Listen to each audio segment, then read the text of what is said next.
Hello friends, welcome back to my channel. This is Muskan Nargwani और हम लोग बात कर रहे थे क्लास 10 के चैप्टर नंबर 7 के बारे में, which is control and coordination. तो अब तक के वीडियोस में हम लोगों ने ह्यूमंस के नर्वस सिस्टम के बारे में जाना कि किस तरह से उनका नर्वस सिस्टम डिज़ाइन होता है और काम करता है, और हमने प्लांट में कोऑर्डिनेशन के बारे में भी पढ़ा। आज हम बात करने वाले हैं हॉर्मोन्स इन एनिमल्स के बारे में, which is another aspect of control and coordination in animals. और इसमें सबसे इम्पॉर्टेंट चीज़ जो आती है वो ये समझना कि हॉर्मोन्स होते क्या हैं। तो hormones are nothing but chemical messenger molecules. They are chemical messenger molecules. Chemicals इसीलिए क्योंकि उनका जो स्ट्रक्चर, उनका जो फॉर्मेशन है वो इसीलिए केमिकल बोलते हैं इसे। मैसेंजर इसीलिए क्योंकि ये जो है ये इंफॉर्मेशन पहुंचाने का काम करता है, तो ये मैसेंजर है। एंड बिकॉज इनके मॉलिक्यूल्स होते हैं देन इट इज़ मॉलिक्यूल्स। तो केमिकल मैसेंजर मॉलिक्यूल्स। तो हार्मोन जो होते हैं वो मैसेंजर मॉलिक्यूल्स होते हैं which are secreted by endocrine glands.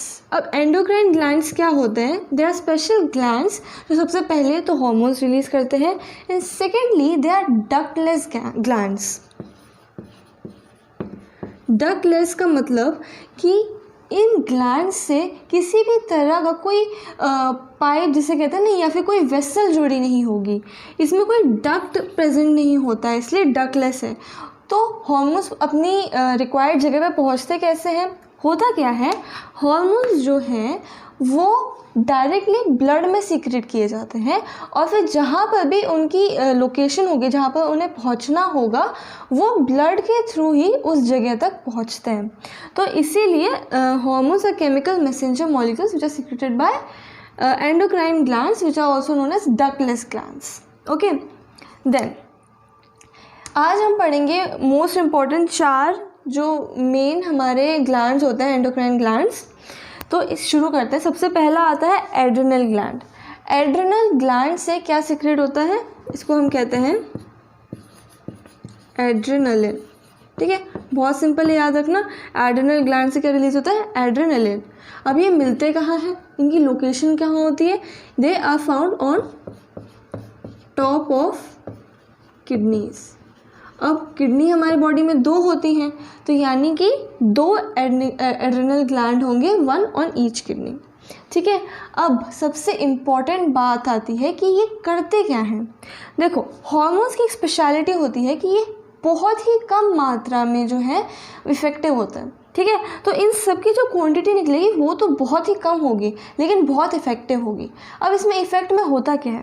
Adrenaline को हम लोग एक और नाम से बुलाते हैं which is known as a fight और फ्लाइट हार्मोन। ठीक है, फाइट और फ्लाइट हार्मोन। अब वो क्यों? देखो, फाइट या फ्लाइट या तो लड़ जाओ या भाग जाओ। ठीक है, इसमें क्या होता है, ये यूजुअली हमारा इमरजेंसी हार्मोन होता है। जब भी हम किसी ऐसी सिचुएशन में होते हैं जहाँ पे बहुत बड़ा चैलेंज होता है हमारे सामने, तो हम चैलेंज को देख के क्या करते हैं? या तो उससे भिड़ जाते हैं या भाग जाते हैं। तो एड्रिनल ग्लैंड जो है वो एड्रेनलिन रिलीज़ करता है उस चीज़ को फाइट करने के लिए। फाइट कैसे? अगर आप उस चैलेंज को एक्सेप्ट करते हो तो उससे फाइट करने के लिए आपकी बॉडी को स्ट्रेंथ देता है, या फिर अगर आप उससे भागना चाह रहे हो तो उसके लिए भी स्ट्रेंथ जो है एड्रेनलिन जो है प्रोवाइड करता है। अब आप पूछेंगे वो तो इतनी थोड़ी सी मात्रा में निकलता है, तो वो कैसे हेल्प करता है? वो क्या करता है? स्टिमुलेट करता है हमारे डिफरेंट ऑर्गन्स को, जिससे कि हमें जो चीज़ें उस वक्त ज़रूरत हैं वो हमें मिल जाए। अब अगर आपके सामने बहुत बड़ा चैलेंज है तो सबसे ज़्यादा इंपॉर्टेंट चीज़ क्या होगी आपके लिए? एनर्जी। तो एनर्जी कैसे मिलेगी? एनर्जी को ब्रेक डाउन करता है ऑक्सीजन। और हमें क्या चाहिए होगा? देखो, हमें चाहिए एनर्जी। एनर्जी कहाँ से आएगी? ऑक्सीजन से, क्योंकि एनर्जी जो फूड है वहाँ ब्रेक डाउन होगा तभी एनर्जी रिलीज होगी। तो हमें क्या चाहिए? हायर ऑक्सीजन इनटेक चाहिए। तो क्या होता है उसमें? जो हमारा डायफ्राम और रिब्स है ना, वो सब एक्सपैंड करते हैं जिससे ज़्यादा से ज़्यादा ऑक्सीजन हमारे पास आ जाए। तो हम लोग की ब्रीदिंग जो है, ब्रीदिंग रेट इसमें इंक्रीज़ हो जाता है। ये डाइजेस्टिव सिस्टम जो है वो एक्टिव हो जाता है, ठीक है, क्योंकि उसे काम करना है बहुत ज़्यादा। देन जो हमारा हार्ट रेट है वो भी बहुत तेज़ हो जाता है, क्योंकि बहुत तेज़ी से एनर्जी रिलीज़ होती है तो हमारा हार्ट रेट भी बहुत ज़्यादा हो जाता है, ये भी ऊपर चला जाता है, ठीक है। अब हमको जो है एक्शन भी करना है हमारी बॉडी में भी, हमको अब वो एनर्जी जो है, जो ब्लड है, ब्लड इज़ वेरी इंपॉर्टेंट। तो उसमें क्या होता है, ब्लड जो है उसकी मेन ज़रूरत कहाँ होती है, स्केलेटल मसल्स में, ठीक है। तो हार्ट रेट क्यों बढ़ता है, जिससे ज़्यादा से ज़्यादा जो ब्लड है वो हमारे स्केलेटल मसल्स में जाए, क्योंकि हमें एक्शन के लिए तैयार होना है ना। तो हमारे मसल्स को, जो हमारे लिम्स के मसल है, उन्हें बहुत ज़्यादा उनको ज़रूरत है एनर्जी की प्लस ब्लड की। तो सारा का सारा ब्लड जो है वो हमारे लिम्स की तरफ जाता है, जिससे कि हम फाइट कर सकें, ठीक है। तो उसमें क्या होता है, उसमें एक और चीज़ होती है कि हमारी जो स्किन है ना वो कॉन्ट्रैक्ट करती है, वहाँ पे जो छोटी छोटी कैपिलरीज और आर्टरीज होती है ना, वहाँ से ब्लड जो वो विड्रॉ कर जाता है हल्का सा, क्योंकि उसकी वजह से हमें एक्स्ट्रा ब्लड मिलता है जो हमारे लिम्स में जाता है, ठीक है। तो उससे क्या होता है, हमारा जो फेस है वो पेल दिखने लगता है। ये इसका एक मतलब इफ़ेक्ट है, जो ये सब चीज़ें चल रही हैं उनके साथ साथ ये चीज़ें भी होती हैं, ठीक है। तो एड्रेनलिन क्या है, हमारे बॉडी को प्रिपेयर करता है फॉर फाइट और फ्लाइट। तो उसमें क्या होता है, ब्रीदिंग रेट इंक्रीज़ हो जाएगा, बिकॉज हमें ज़्यादा ऑक्सीजन चाहिए, डाइजेस्टिव सिस्टम एक्टिव हो जाता है, हार्ट रेट बढ़ जाता है, और सारे सारा ब्लड जो है वो स्केलेटल मसल्स की तरफ जाता है, जिससे कि हम लोग आने वाली चुनौतियों को अच्छे से सामना कर सकें। अब सेकेंड आता है थायराइड ग्लैंड। थायराइड ग्लैंड का भी जो वो है हार्मोन बहुत ईजी है, इट्स थायरॉक्सिन। थायरॉक्सिन मिलता कहाँ है, ये मिलता है front part of your neck,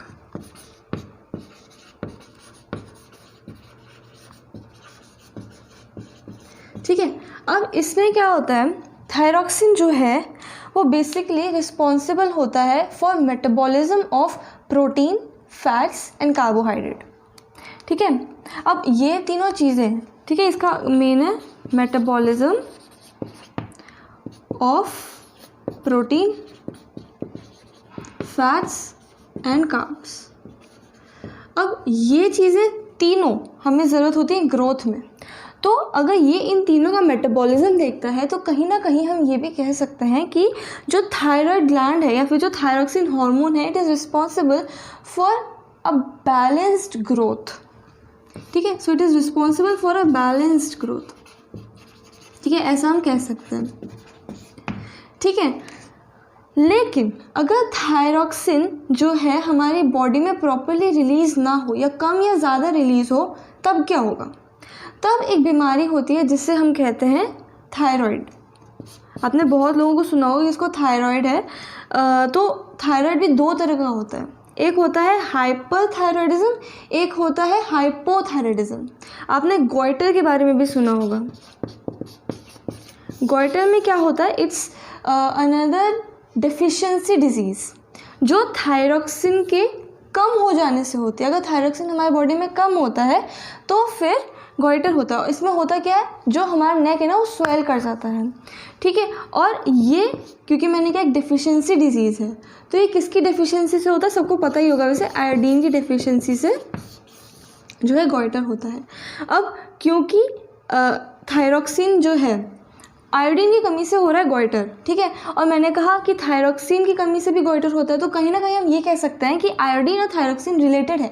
अगर आयोडीन नहीं होगा हमारी बॉडी में तो थायरॉक्सिन का लेवल भी हमारी बॉडी में गड़बड़ा जाएगा, ठीक है। तो इसीलिए आपने देखा होगा नमक में कई लोग कहते हैं कि इसमें आयोडीन पड़ा हुआ है, टाटा सॉल्ट में आयोडीन के आयोडाइज्ड सॉल्ट कहते हैं जिसे। तो सही मात्रा में आयोडीन खाना बहुत ज़रूरी है, और अब सबको पता है कि वो क्योंकि हम नहीं चाहते कि हमें गॉइटर हो, ठीक है। तो ये बात हो गई थायराइड ग्लैंड की। अब थर्ड आते हैं पिट्यूटरी ग्लैंड की।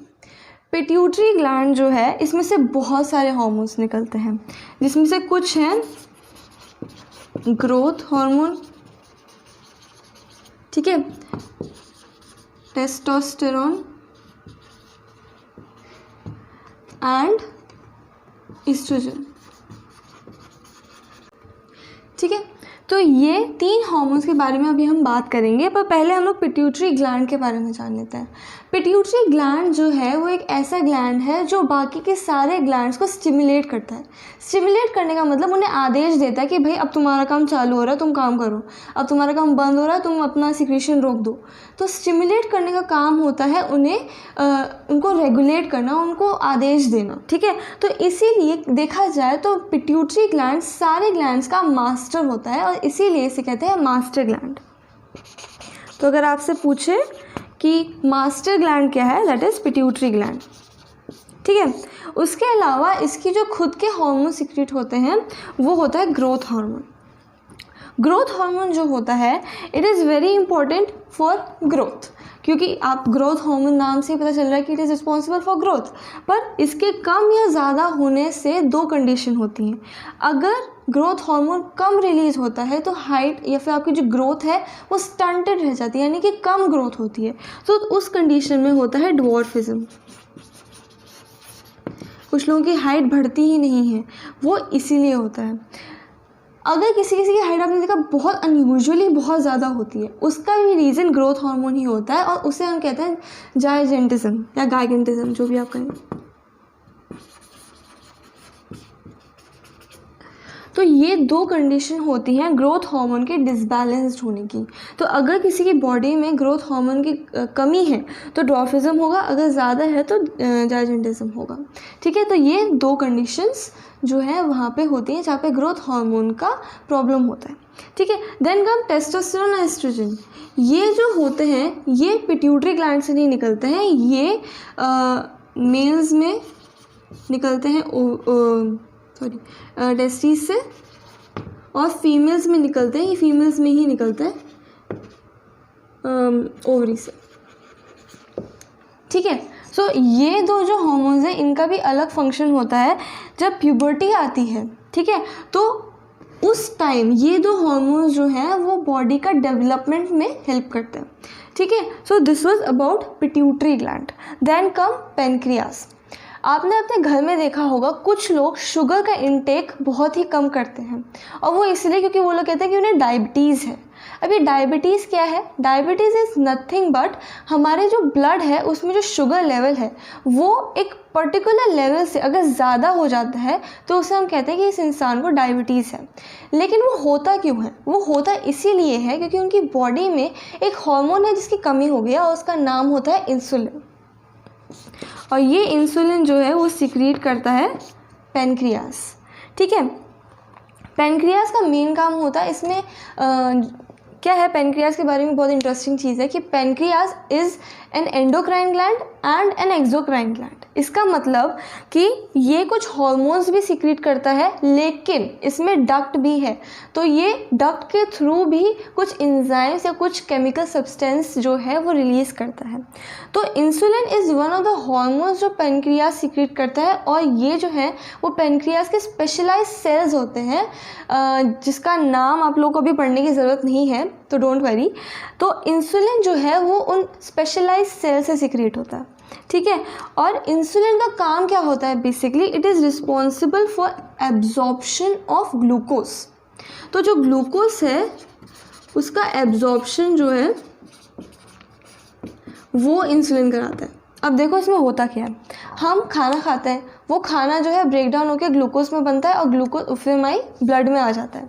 ठीक है, अब इंसुलिन अब जब खाना इस तरह से रिलीज़ होता है, मतलब ग्लूकोज रिलीज़ होता है, तो इंसुलिन जो है पेनक्रियास रिलीज़ करता है सो दैट जो सेल्स है हमारी बॉडी में वो ग्लूकोज को एब्जॉर्ब कर लें। तो इंसुलिन का काम ये होता है कि वो हर सेल को बोले कि भाई ग्लूकोज आ गया, इसे एब्जॉर्ब कर लो। लेकिन अगर इंसुलिन की कमी हो जाती है तो ये शुगर जो है वो हमारे ब्लड में ही रहता है, which is not good for our health. तो तब जो सिचुएशन पैदा होती है उसे कहते हैं diabetes.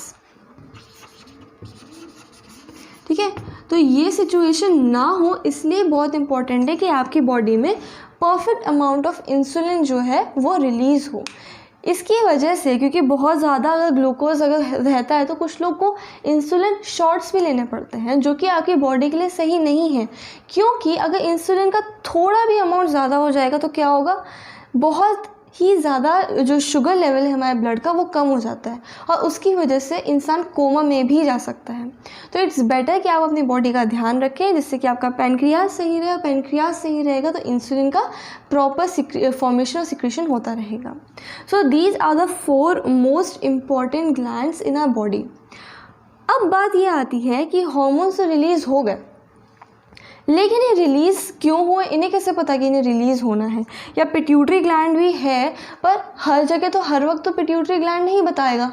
Pituitary gland stimulates some of the glands, not all the glands, ठीक है। तो पिट्यूटरी ग्लैंड जो है वो तो करता है स्टिमुलेट, लेकिन बॉडी का खुद का भी एक मैकेनिज्म होता है जिसके थ्रू जो ग्लैंड्स हैं उनको पता चलता रहे कि अच्छा अब इस हार्मोन की ज़रूरत है, जिसे हम कहते हैं फीडबैक मैकेनिज्म।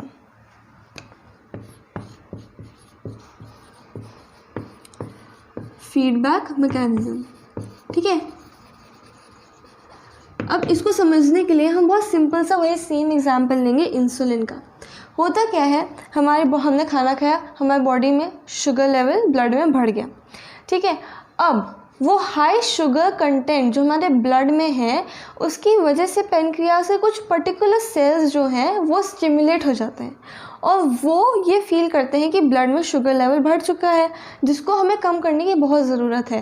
तब वो उन स्पेशलाइज्ड सेल्स को जो इंसुलिन बनाते हैं उन्हें यह आदेश देते हैं कि तुम इंसुलिन क्रिएट करो और फिर उन्हें रिलीज़ करो।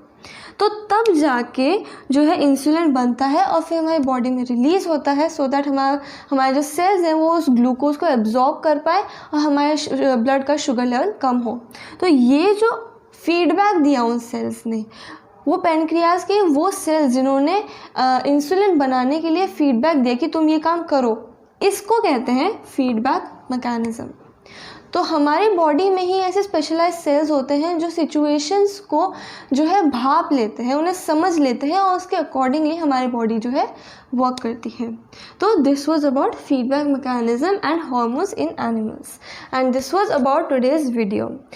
ये चैप्टर यहाँ पे ख़त्म होता है। अगर आपको ये वीडियो पसंद आए तो प्लीज़ इसे लाइक करें, अपने दोस्तों के साथ शेयर करें और कमेंट करके बताएं कि आपको ये वीडियो कैसा लगा। ऐसे और वीडियोस देखने के लिए do subscribe to my channel and also press the bell icon. अब हम मिलेंगे नेक्स्ट वीडियो में एक नए चैप्टर के साथ, एक नए टॉपिक के साथ। So till then stay safe and keep learning.